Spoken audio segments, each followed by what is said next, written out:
Silence is the loudest sound in the world when a man's life hangs by a thread. In the VIP room of Manhattan's most exclusive restaurant, $1 billion deal wasn't failing because of money. It was failing because of a single word. A word that the hired translator got wrong on purpose.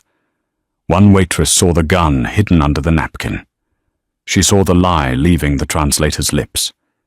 And she knew that if she didn't break the strictest rule of service, never speak unless spoken to, everyone in that room would be dead before dessert.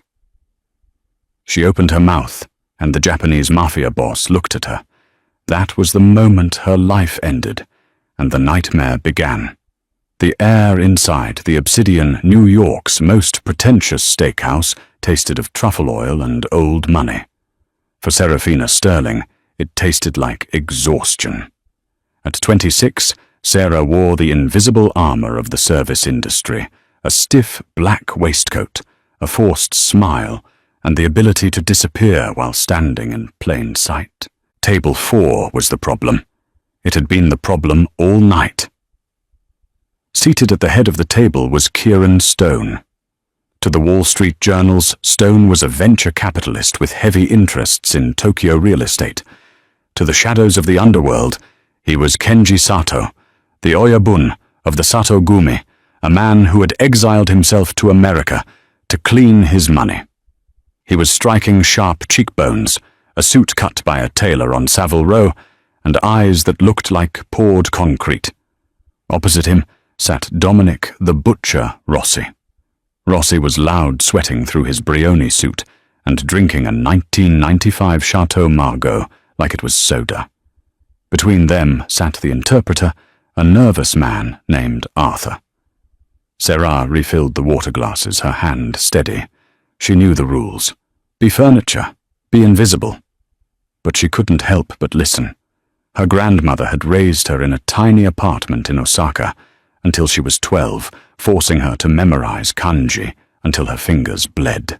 Sarah spoke Japanese better than she spoke English, a secret she kept hidden under her American accent and her waitress apron. "Tell him," Rossi growled, stabbing a fork into his steak, "that I need the shipping routes secured by Friday, or the deal is off." Arthur the interpreter turned to Kenji. He spoke in Japanese, but his voice trembled. "Rossi-san says he requires the routes by Friday. He also says your organization is weak and he will crush you if you fail." Sarah froze. The water pitcher hovered an inch above the crystal glass. Rossi hadn't said that. He hadn't insulted the organization. He hadn't threatened to crush anyone. Arthur was adding words, dangerous words. Kenji's face didn't move, but the temperature in the room seemed to drop 10 degrees. He slowly placed his chopsticks on the rest. He looked at Rossi, his eyes narrowing. Rossi, oblivious to the mistranslation, smiled greasy and wide. "Well, what's he say?" Arthur turned back to Rossi. "Mister, Stone is considering your generous offer." It was a lie, a double-blind setup. Arthur was trying to start a war. He was likely on the payroll of a third party paid to ensure Rossi and Kenji killed each other tonight. Sarah saw Kenji's right hand drift beneath the table. She saw the slight bulge of a suppressor against the fabric of his jacket. He was going to shoot Rossi right here, right now, based on a lie. If shots were fired, the bodyguards would unleash hell. Sarah was in the crossfire. She didn't think, she didn't calculate. "More water, sir," Sarah asked loudly, stepping directly between Kenji and Rossi. The table went silent. The bodyguard behind Kenji twitched his hand, moving to his lapel. Sarah looked directly at Kenji. She dropped the submissive waitress act. She locked eyes with the killer. "The interpreter is lying to you, Sato-sama," she said, her Japanese flawless, utilizing the high formal register of the Kyoto elite. "The man opposite you is crude, but he did not insult your family. He only asked for the schedule.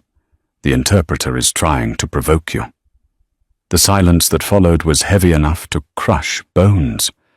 Arthur the interpreter turned pale, his mouth opening and closing like a dying fish. She doesn't know what she's... Kenji didn't look at Arthur. He didn't look at Rossi. He stared at Sarah. For a lingering second, he analyzed her, the fray on her collar, the scar on her thumb, the terrified dilation of her pupils. "Is that so?" Kenji replied in English, his voice a deep, smooth baritone. He didn't have an accent. Sarah switched to English. "Yes." He added a threat that wasn't there. Rossi looked confused. "What the hell is going on? Who is the broad?" Kenji stood up. He smoothed his jacket. He looked at Arthur. "You're fired." Arthur scrambled back, knocking over his chair. "Mr. Stone, please." Kenji gestured to his head of security, a mountain of a man named Silas. "Escort Arthur to the kitchen.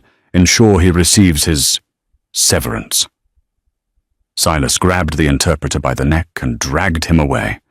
The restaurant was dead quiet. Other diners were staring. Kenji turned his gaze back to Sarah. He reached into his breast pocket. Sarah flinched, expecting a weapon. Instead, he pulled out a black business card with a single gold emblem embossed on it. He placed it on her tray. "The wine was excellent," Kenji said. The translation was better. He signaled his men. They rose in unison. Kenji left Rossi, sitting there confused and furious with a half-eaten steak and a failed war. Sarah stood trembling in the middle of the dining room. Her manager, a petty tyrant named Gerald, stormed over his face purple.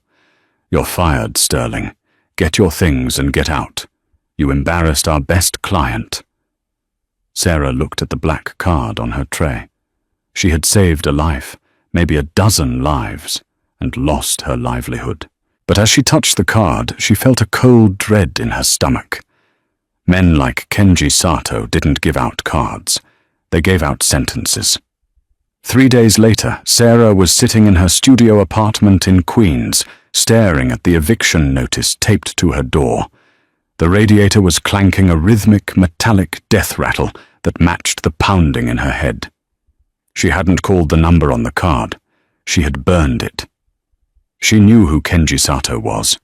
Not the sanitized version in Forbes, but the real one. Her father, a disgraced diplomat named Richard Sterling, had whispered stories about the Sato clan in his drunken stupors before he drove his car off a bridge 3 years ago. They were ghosts. They were inevitable.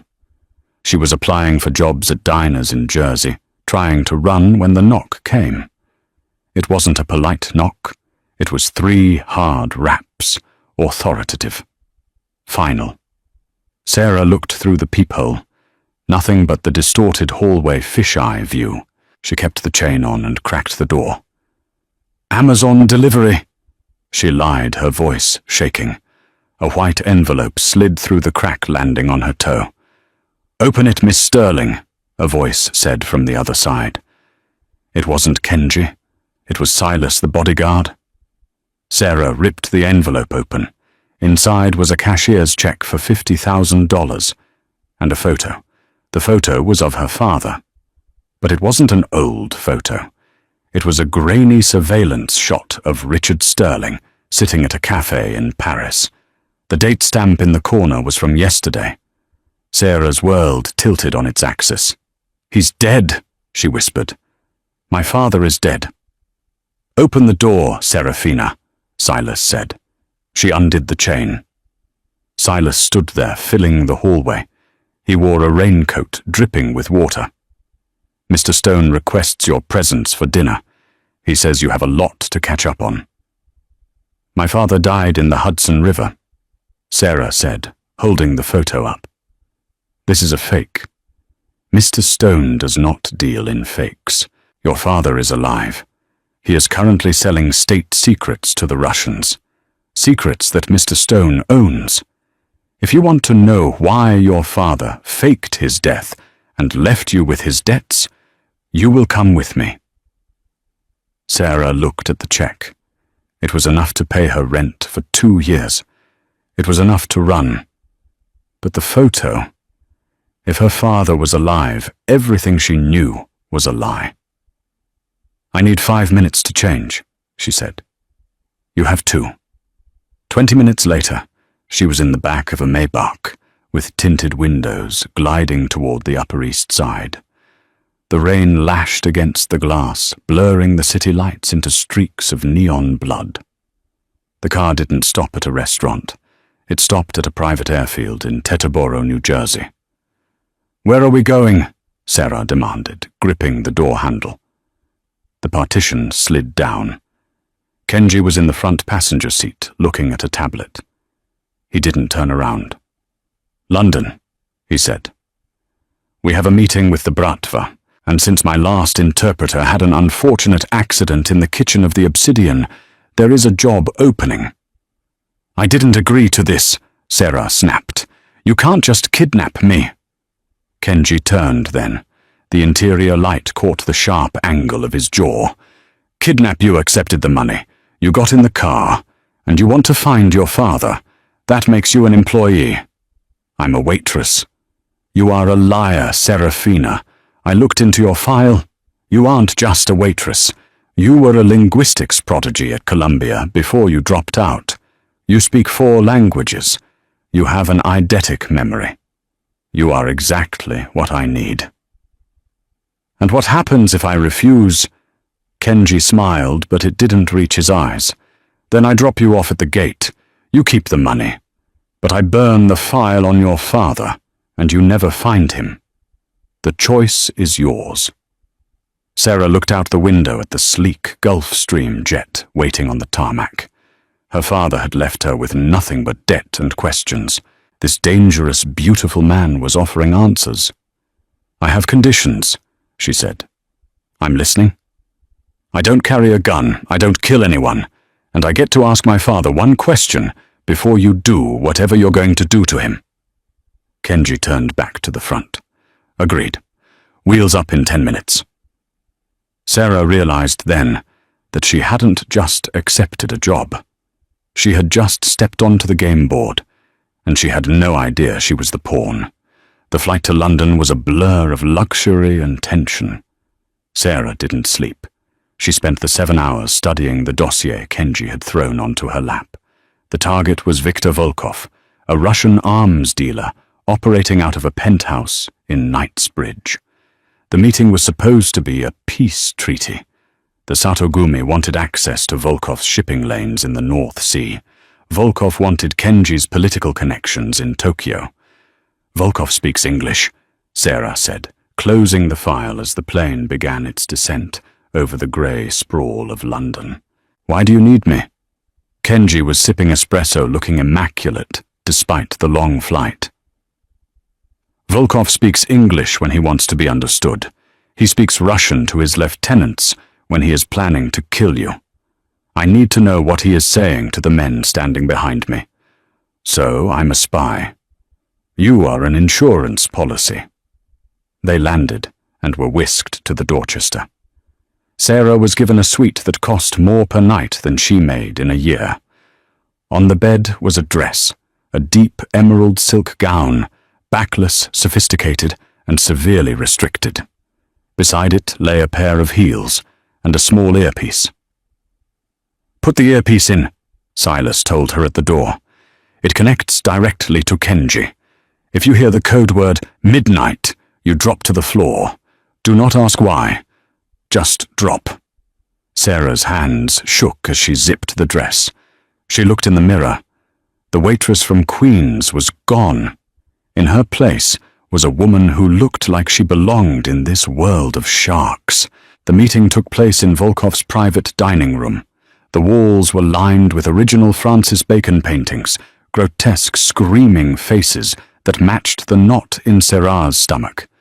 Volkov was a bear of a man with gold teeth and a laugh that sounded like a rock crusher. He hugged Kenji like an old friend. "Kieran, my friend from the East." Volkov boomed in heavily accented English.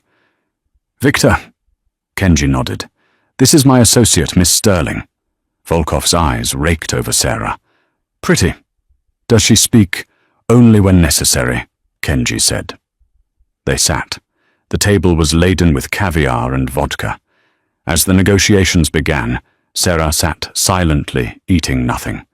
She tuned her ears to the background noise. Volkov's men were standing by the perimeter. 2 of them were whispering near the service entrance. Sarah concentrated, filtering out the clatter of silverware. "The soup," one Russian whispered. "Wait for the soup." "Is the antidote ready for the boss?" the other asked. Sarah's blood ran cold. It wasn't a shooting. It was poison. Volkov was currently toasting Kenji, raising a glass of vodka. To partnership and to the soup, the chef's specialty. The waiters were bringing in bowls of borscht. The steam rose, smelling of beets and dill. And death. Sarah looked at Kenji. He was reaching for his spoon. She couldn't shout. If she shouted, they would just shoot them. She had to be smarter. She tapped her water glass with her fingernail, a sharp, rhythmic ting-ting-ting. It was Morse code. SOS.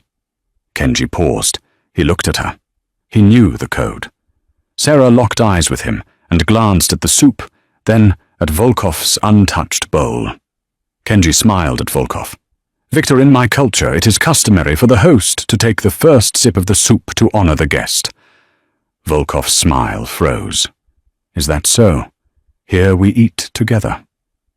"I insist," Kenji said softly, "unless there is a reason you do not wish to eat it." The tension in the room snapped tight. The guards by the door reached into their jackets.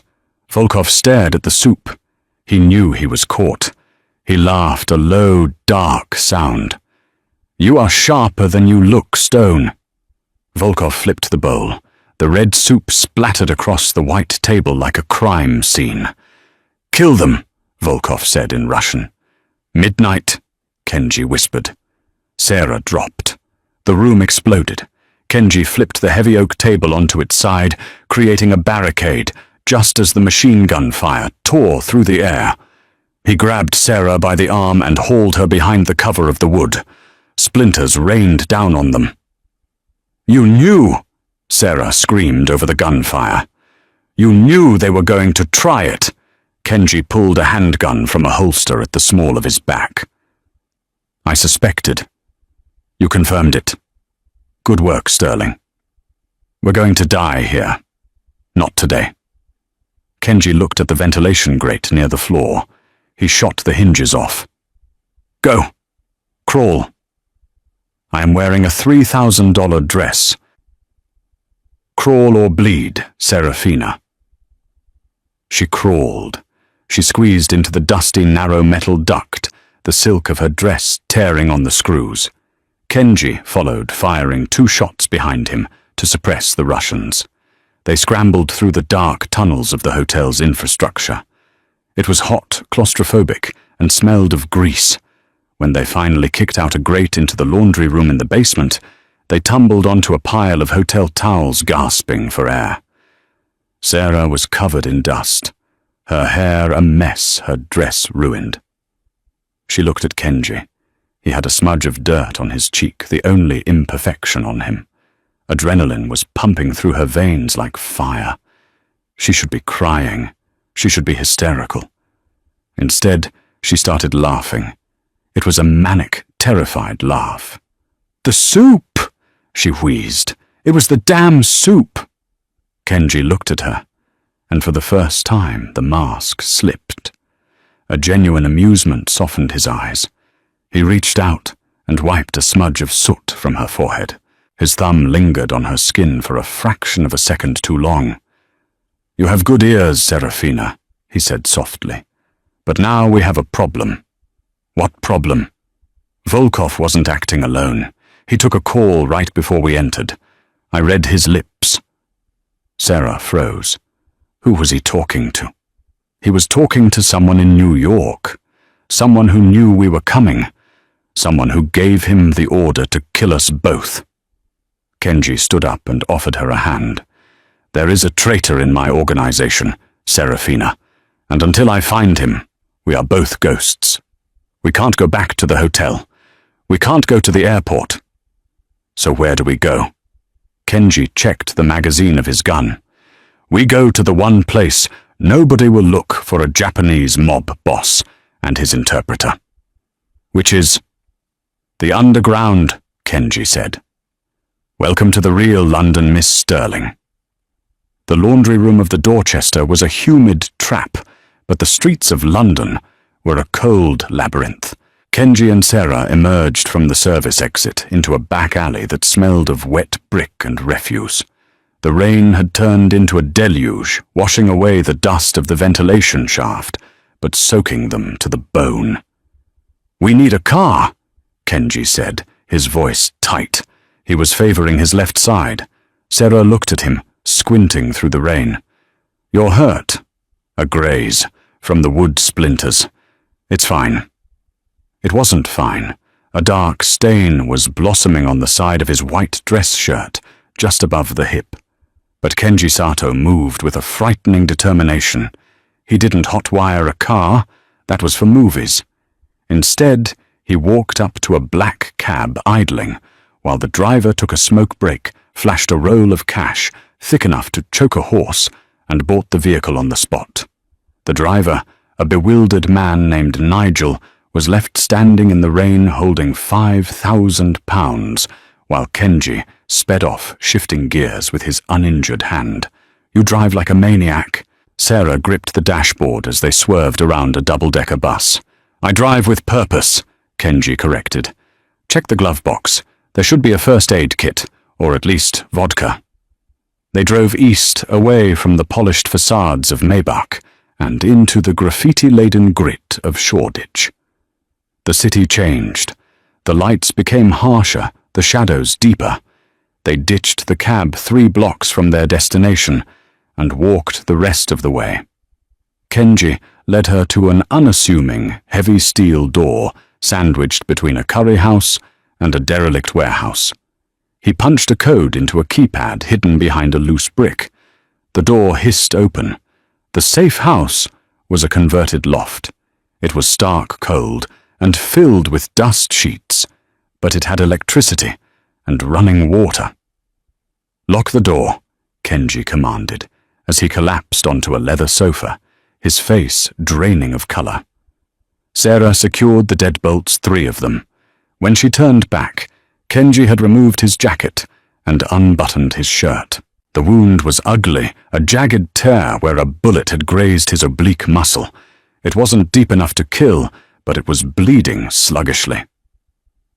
"I need you to stitch it," Kenji said, throwing a small medical kit onto the table. "I can't reach the angle." Sarah froze. "I'm a waitress, Kenji, not a surgeon." "You have steady hands, Serafina. I saw you pour wine during an earthquake of a translation error without spilling a drop. Thread the needle." Sarah washed her hands in the kitchenette sink, her heart hammering against her ribs. She returned to him, kneeling beside the sofa. Up close, without the armor of his suit, Kenji looked human.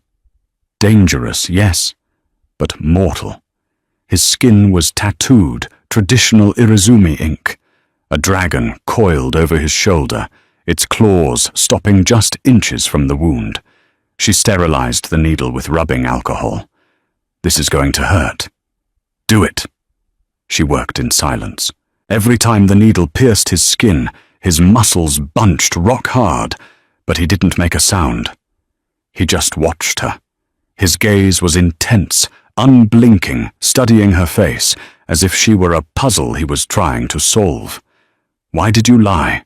Sarah asked softly, tying off the final stitch. "About what?" "About my father. You said he was selling secrets.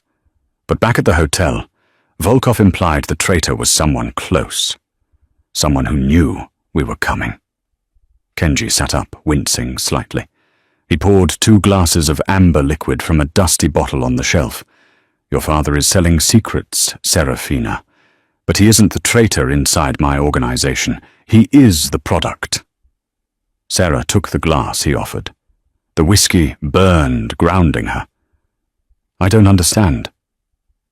"The traitor in my ranks. Let's call him the Ghost, for now. He stole a ledger, a digital list of every politician, judge, and police chief on my payroll. It is the key to my empire. The ghost needs a broker to sell that list to the highest bidder. Your father, Richard Sterling, is the broker. Sarah felt sick. So we aren't just looking for the traitor. We're looking for my dad so you can stop the sale. And so I can kill the traitor, Kenji added darkly. Your father is the bait. And what happens to the bait when the shark arrives? Kenji looked at her. The silence stretched between them, heavy with unspoken threats. Finally he sighed. If he cooperates, he lives. I give you my word. But we have to find him before Volkov or the Russians do, because they won't be as polite. Suddenly the lights in the loft flickered and died. Sarah gasped. A power outage. No, Kenji whispered, reaching for his gun on the table. They cut the line. He moved with terrifying speed, extinguishing the singular candle they had lit. The loft plunged into pitch blackness. Get to the bathroom, Kenji breathed into her ear. Lock the door and get in the tub. Do not come out until I say your name. Kenji. Go. Sarah scrambled across the floor, her bare feet silent on the concrete. She made it to the bathroom and locked the door, sliding into the porcelain tub. She curled into a ball, covering her ears. Outside, the steel door of the loft blew inward with a deafening crump. Flashbangs. Sarah saw the bright white light sear through the crack under the bathroom door. Then came the gunfire. It wasn't the rhythmic spray of machine guns this time. It was precise, controlled taps. Pop, pop, pop. She heard glass shattering. She heard the grunt of men fighting hand to hand, the sound of furniture being smashed, then silence. Sarah held her breath until her lungs burned. Please be alive. Please be alive. Serafina. His voice was rough, strained. She unlocked the door. The main room was illuminated by the streetlights, filtering through the smoke. 3 men lay on the floor. They were dressed in black tactical gear, wearing no insignias. Professionals. Kenji was standing over one of them, holding a phone he had pulled from the dead man's pocket. He was bleeding from a cut on his cheek, but he was alive. They found us fast, Kenji said, looking at the phone screen. Too fast. How? Sarah stepped over a shattered lamp, trembling. Tracker, Kenji said. He looked at her. Not on me. I swept myself. He walked toward her. For a second, she thought he was accusing her. But he reached out and gently took her wrist. He lifted her left arm and inspected the seam of her emerald dress. There, he said. Buried in the thick hem of the cuff was a tiny flat disc, smaller than a dime. Volkov's men didn't plant this, Kenji said, crushing the device between his fingers. Volkov wanted us dead at the dinner. He wouldn't need to track us if we were dead. Then who? The person who gave you the dress, Kenji said. My head of security. Silas. The realization hung in the air like toxic smoke. Silas. The mountain of a man who had dragged the interpreter away. The man who had handed Sarah the envelope. The man who had been at Kenji's right hand for 10 years. He checked the perimeter. Kenji said, his voice dangerously calm. He arranged the flight. He gave you the dress. Why didn't he just kill you in New York? Sarah asked. Because in New York, I am surrounded by loyalists. If I die there, a war starts that Silas cannot control.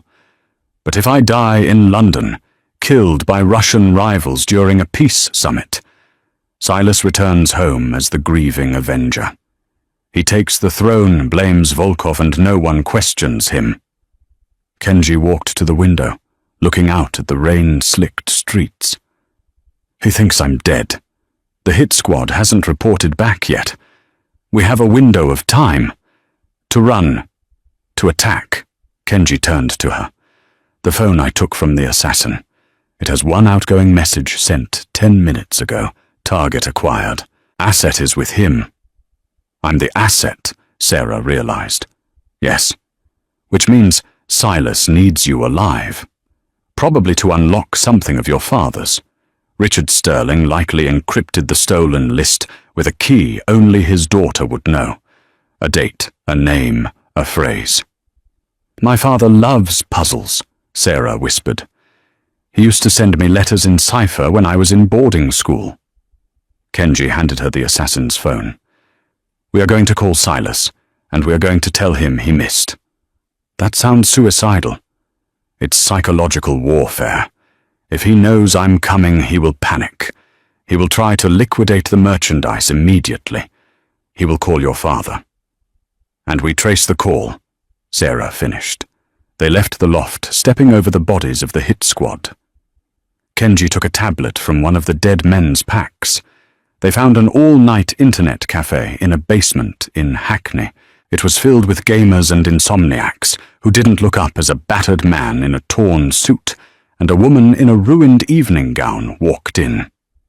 Kenji connected the tablet to the assassin's phone. Ready? Sarah nodded. She felt a strange calm. The fear had burned away, leaving only a cold anger. They had used her. They had manipulated her father. Kenji dialed Silas. He put it on speaker. The phone rang twice. Report, Silas's voice answered. Gruff, expectant.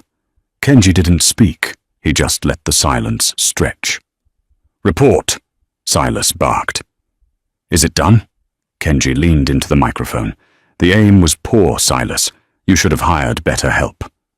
A long pause, then a low chuckle. You always were hard to kill, boss. I suppose this means I'm fired.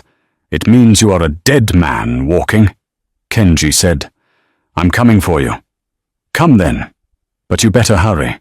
The auction is moving up, and your girlfriend's father is getting impatient. He wants his money so he can disappear again. The line went dead. Kenji immediately began typing on the tablet. Code cascaded down the screen, tracing the endpoint. Come on.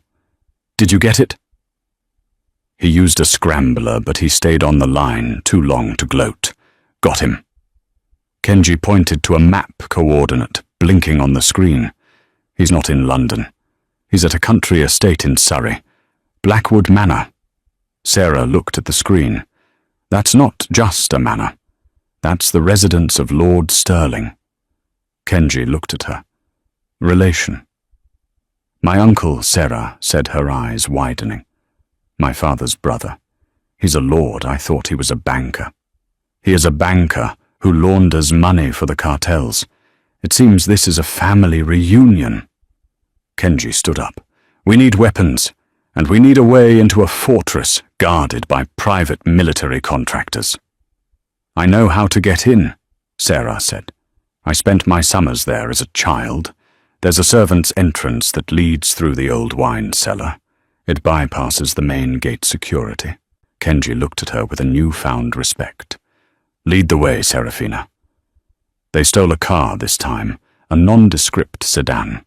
As they drove south out of London, the adrenaline began to fade, replaced by a dull ache. Kenji, Sarah asked, staring out at the dark highway. If we survive this, what happens to me? Kenji didn't answer immediately. He kept his eyes on the road. You are free. I pay you the rest of the money. You go back to New York, or Paris, wherever you want. And you? I go back to the shadows. It is where I belong. Sarah looked at his profile, the sharp jaw, the tired eyes. She reached out and placed her hand over his on the gear stick. He didn't pull away. I don't think I can go back to waiting tables, she said. No, Kenji murmured, lacing his fingers through hers. You were never meant to wait tables. For a moment, in the quiet of the speeding car, they weren't a mob boss and a waitress. They were just two people running toward the fire, holding on to the only thing that felt real. Blackwood Manor rose from the mist like a Gothic nightmare. It was a sprawling estate of stone and ivy surrounded by a 12-foot iron fence topped with razor wire. The driveway was lined with luxury cars, Bentleys, Rolls, Royces, Ferraris. "It's a party," Kenji observed, watching from the tree line where they had ditched the car. "A masquerade." "My uncle loves theatrics," Sarah whispered. "He holds a midsummer ball every year. Everyone wears masks. It's the perfect cover for an illicit auction." "Masks," Kenji mused. "That works in our favor." They didn't have masks, but they had the element of surprise. They circled the perimeter to the north side of the estate, where the ground sloped down toward a creek. Sarah found the old wooden hatch hidden beneath a pile of overgrown rhododendrons. "I haven't been down here since I was 10, she said, prying the rotten wood open. "It smells like mold." "Better than gunpowder," Kenji said. He dropped down, first gun drawn. "Clear." They navigated the damp, cobweb-filled tunnel. It led them into the sub-basement, specifically the wine cellar. Rows of dusty vintage bottles lined the walls. Above them, the muffled thumping of bass from the party vibrated through the floorboards. They moved up the service stairs. They needed disguises. They found them in the cloakroom. A drunk couple had stumbled in for a tryst and left their masks and cloaks on a chair while they were occupied in a side room. Kenji moved silently, swiping a black Venetian mask and a velvet cape. He handed a silver filigree mask to Sarah. "Put it on," he whispered. "We blend in. Find Silas. Find your father." They entered the ballroom. It was a kaleidoscope of excess. Chandeliers the size of small cars glittered overhead. Hundreds of people in elaborate costumes danced, drank, and laughed. The air smelled of expensive perfume and decadence. Sarah felt a hand on the small of her back. Kenji pulled her close, guiding her onto the dance floor. "Keep moving," he murmured against her hair. "We are less visible in the motion." They waltzed. It was surreal. Sarah was dancing with a Japanese Mafia boss in her uncle's mansion, surrounded by the criminal elite of Europe. Kenji moved with a surprising grace, leading her effortlessly. "Do you see him?" Sarah asked, scanning the crowd. "Silas is on the balcony," Kenji said, his voice tightening. "He's talking to the security detail. He looks nervous.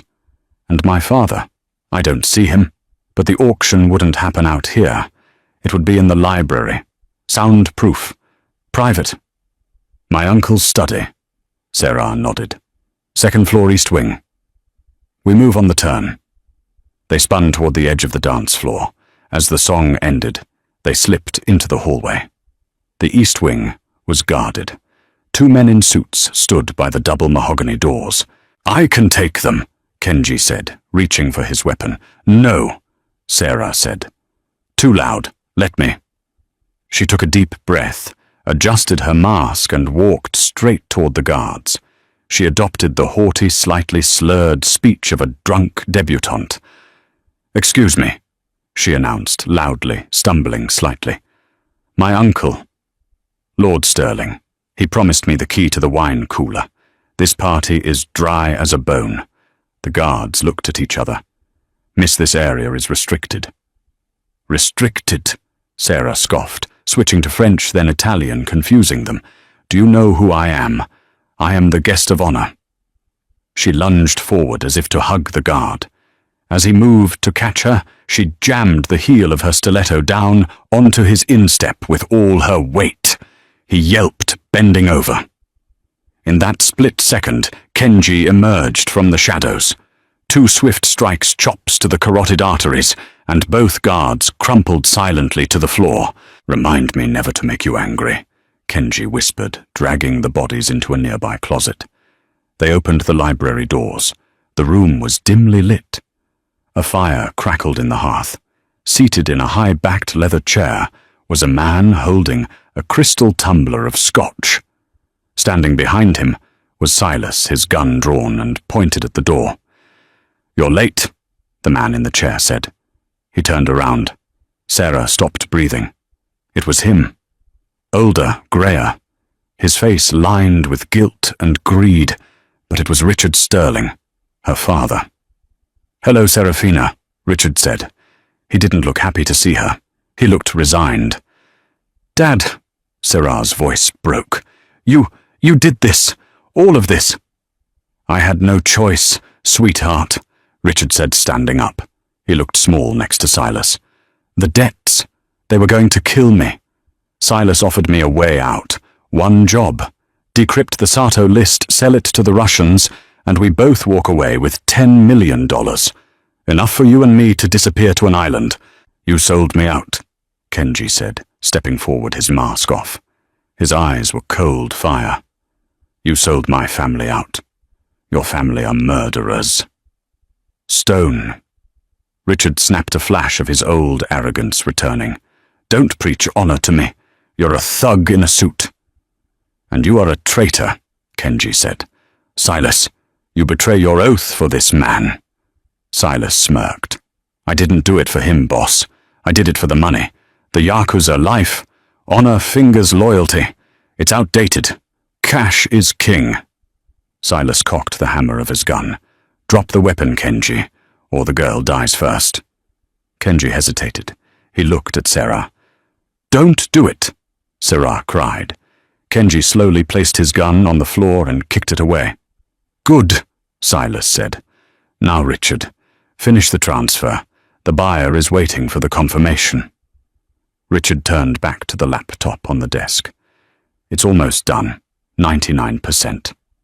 Sarah looked at her father. "Dad, please. If you do this, Kenji dies. I die.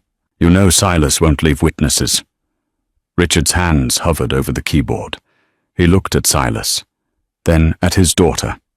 "He promised you'd be safe, Sarah," Richard said weakly. "He lied." Sarah screamed. "Look at him, he's going to kill us all." Silas laughed. "Smart girl. Too smart." He shifted his aim from Kenji to Sarah. "Hurry up, old man, or I shoot her in the leg." Kenji's eyes flicked to Sarah. He gave a microscopic nod. "Get down." "Dad!" Sarah yelled. Richard Sterling made a choice. He didn't hit enter. He grabbed the heavy crystal decanter from the desk and smashed it into the side of Silas's head. Silas roared, staggering back, the gun going off wild. The bullet shattered a bust of Julius Caesar. "Kenji!" Sarah screamed, dropping to the floor. Kenji was already moving. He didn't dive for his gun. He dove for Silas. He tackled the massive bodyguard, crashing him through the French doors and out onto the stone balcony. They wrestled in the rain glass, crunching beneath them. Silas was stronger, heavier. He punched Kenji in the wounded side, making him gasp in pain. Silas wrapped his hands around Kenji's throat, squeezing. "Die, you stubborn son of a bitch," Silas grunted. Sarah scrambled for Kenji's dropped gun. She picked it up. It was heavy. Her hands shook. She ran to the broken doors. Silas was choking the life out of Kenji. Kenji's face was turning purple. "Let him go," Sarah screamed. Silas didn't stop. He didn't even look at her. "You won't shoot, girl. You don't have the guts." Sarah thought about the restaurant. She thought about the soup.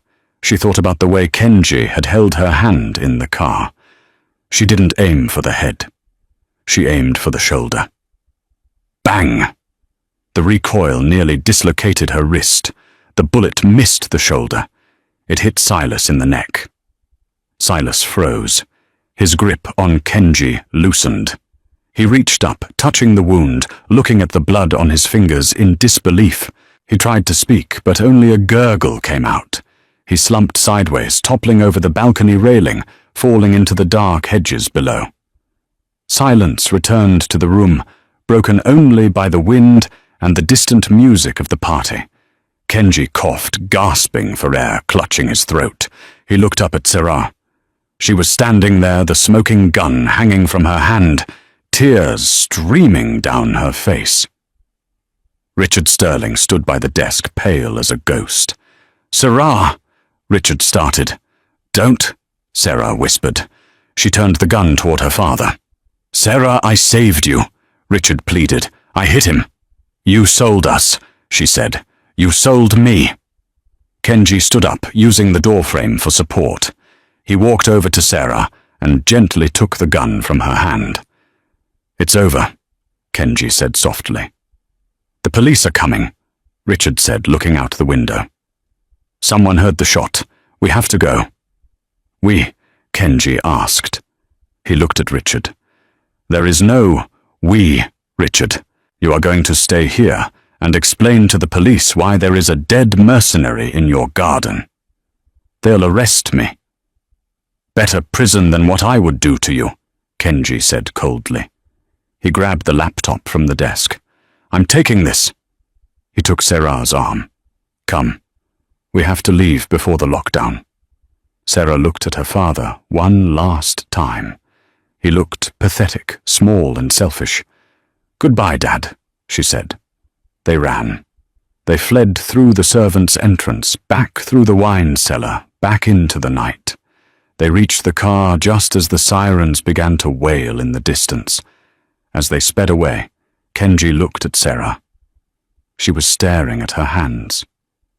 "You saved my life," he said. "I killed him," she whispered. "You did what was necessary." Kenji pulled the car to the side of the road, miles away from the estate. He turned off the engine. "Listen to me," he said, forcing her to look at him. "You are not a killer. You are a survivor. There is a difference." He leaned in. The air between them was electric, charged with the violence and the relief of survival. "I cannot keep you in this life, Serafina," he whispered, his face inches from hers. "It will destroy you." "I think," Sarah said, her voice trembling, "that I am already destroyed." "Then let me build you back up." He kissed her. It wasn't gentle. It was desperate, tasting of rain and blood and adrenaline. It was a promise and an apology all at once. But as they pulled apart, Kenji's phone buzzed. He looked at the screen. His expression hardened. The softness vanished. The mask was back. "What is it?" Sarah asked, dread pooling in her stomach. "The laptop," Kenji said. "I just got a notification. The file transfer. Your father didn't stop it. It completed 5 seconds before he hit Silas." Sarah went cold. "So the Russians have the list?" "No," Kenji said, looking at her with a terrified realization. "The destination wasn't the Russians. The IP address. It traces back to Tokyo." "Or to who?" "To the High Council of the Yakuza," Kenji said. "My superiors. The men who exiled me." "Why would your father send it to them?" "He didn't," Kenji said. "Silas didn't set up the transfer to sell the list. He sent it to frame me. He sent the list to the High Council to prove that I was weak, that I had lost control of my secrets." Kenji started the car, the tires screeching on the asphalt. "The High Council does not tolerate weakness," Kenji said grimly. "They have already dispatched the cleaners. We aren't safe in London. We aren't safe anywhere." "So what do we do?" Kenji looked at the road ahead, his eyes narrowing. "We go to the source," he said. "We go to Tokyo, and we burn the High Council to the ground." Tokyo was a city of ghosts, and neon, a blinding contrast to the grey damp of London. Kenji and Sarah didn't arrive as conquerors. They arrived as fugitives. They moved through the back alleys of Shinjuku, the rain masking their faces, the noise of the pachinko parlors drowning out their footsteps. The High Council of the Satogumi met in a place that didn't officially exist. The penthouse of the Azure Tower, a black obelisk overlooking the district. "They will kill us the moment the elevator doors open," Sarah said. She was wearing a trench coat over a fresh suit Kenji had procured. She looked tired, but her eyes were sharp. The fear was gone, replaced by a cold, calculating resolve. "They will try," Kenji corrected. "But they are curious. They want to know why the exile returned to the scene of his crime, and they want the password." "The password to the file Silas sent." "Exactly." Silas sent the data, but my system automatically encrypted it upon transfer. The council has the file, but they can't open it. They are staring at a locked box. And I'm the key, Sarah realized. You are the voice, Kenji said. Tonight you do not just translate language, you translate power. They entered the lobby. Security guards moved to intercept them, but Kenji held up a single hand. He spoke a phrase in low guttural Japanese, an old code of parley. The guards hesitated, then stepped aside, bowing low. They recognized the aura of an oyabun, even one marked for death. The elevator ride was silent.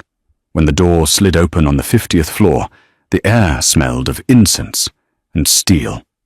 The council chamber was a vast room with tatami mats and a panoramic view of the skyline. 5 elderly men sat in a semicircle. Behind them stood a dozen swordsman traditionalists who preferred carbon steel to bullets. In the center sat the chairman, Elder Tanaka. He looked like a dried leaf, brittle but poisonous. Kenji walked to the center of the room and sat on his knees. Sarah knelt beside him, her head bowed, playing the role of the submissive servant. "You have some nerve, Sato," Tanaka rasped in Japanese. "You lose control of your territory. You let a foreign dog like Silas steal your secrets, and now you come here to beg." Tanaka looked at Sarah. "And you brought a pet. How quaint." The room fell silent. They waited for the interpreter to speak. Sarah raised her head. She didn't look at Kenji. She looked directly at Tanaka. "The oyabun does not beg," Sarah said, her Japanese perfect, her tone dripping with the icy formality of an executioner. "And he didn't lose the secrets. He delivered them to you." Tanaka frowned. "What is she saying?" Kenji remained silent, his face a mask. He was letting her lead. "The file you received." Sarah continued, rising to her feet, a breach of protocol that made the swordsman tense. "It is not a list of Kenji Sato's weaknesses. It is a list of yours." The council members shifted uneasily. Inside that encrypted file, Sarah said, her voice projecting through the vast hall, are the records of Elder Tanaka's embezzlement from the pension fund, Elder Ito's secret dealings with the CIA, and the coordinates of the unauthorized shipments of gold you have all been skimming. Tanaka stood up, his face purple. "Lies kill them." The swordsmen drew their blades. The sound was a collective shing that rang through the room. "If we die," Sarah said calmly, switching to English to emphasize the threat, "the encryption key dies with us. And if the key is not entered in," she checked her watch. 3 minutes the file automatically forwards to the Tokyo Metropolitan Police, the FBI, and the press. The swordsmen froze. They looked to Tanaka for orders. Tanaka stared at Kenji. "You are bluffing," Kenji finally spoke. He didn't shout. He whispered, "Test me." The silence stretched, agonizing and thin. The heavy rain lashed against the glass walls. Tanaka looked at the clock on the wall. 2 minutes. He looked at the other elders. They were terrified. Their greed had been exposed, and the exile they had underestimated held the trigger. "What do you want?" Tanaka hissed. Kenji stood up.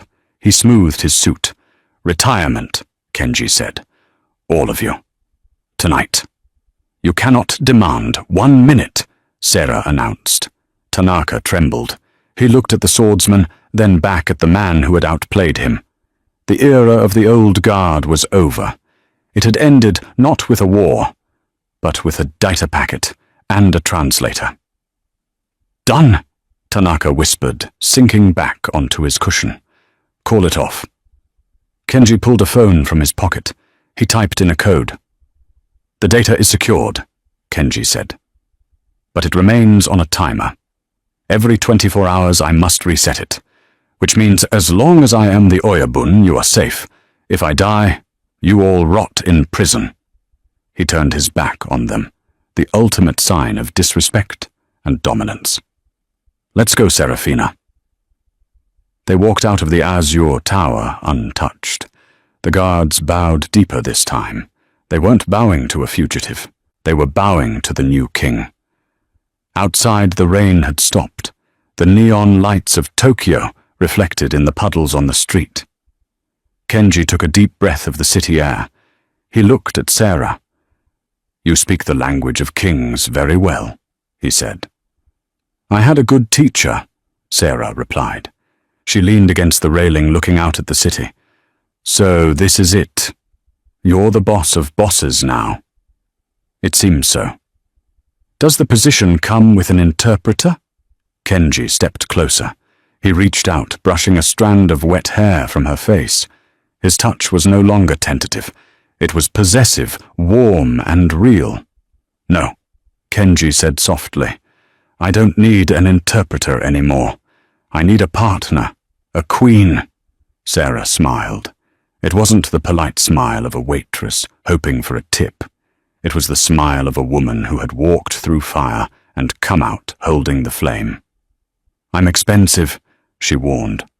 "I own Tokyo," Kenji replied, leaning in to kiss her. "Put it on my tab." In a world defined by silence and secrets, Serafina Sterling learned that the most dangerous weapon wasn't a gun or a sword. It was a voice that refused to tremble. She started as a waitress, invisible to the powerful men around her, but she ended as the only one who truly understood the game. Kenji Sato didn't just find a translator that night at the Obsidian, he found his equal. Together they proved that while words can start wars, the right words spoken at the right time can conquer empires. And that is the story of how a spilled glass of wine and a mistranslation changed the underworld forever. It's a reminder that sometimes the person you ignore is the only one who can save your life or end it.